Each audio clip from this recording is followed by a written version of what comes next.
Finally આપણે લોકો આવી ગયા છીએ વસંતોત્સવ 2024માં. Let's go and visit.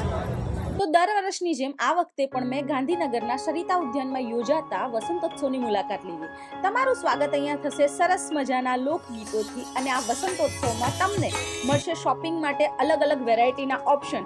Plus અહીંયા એકલા ગુજરાતના જ નહીં પણ અલગ અલગ સ્ટેટના પણ હટ્સ લાગેલા છે, તો તમે ત્યાં પણ શોપિંગ કરી શકો છો.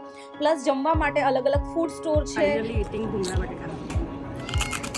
રાત્રે 8 વાગ્યા પછી થતા સાંસ્કૃતિક કાર્યક્રમનો તમે આનંદ માણી શકો છો. દરરોજ એક નવો કલાકાર અહીંયા પરફોર્મ કરે છે, જેનું લિસ્ટ તમે નીચે જોઈ શકો છો. અહીંયા આપણા કલ્ચરને લોકો સુધી પહોંચાડવાનો એક સરસ પ્રયાસ સરકાર દ્વારા કરવામાં આવ્યો છે. અહીંયા ધ્યાન રાખવા જેવી બાબતમાં જો તમને ધૂળની એલર્જી હોય તો માસ્ક લઈને આવજો. ચાલવાનું વધારે થશે તો તમે સારા ચપ્પલ પહેરીને આવજો.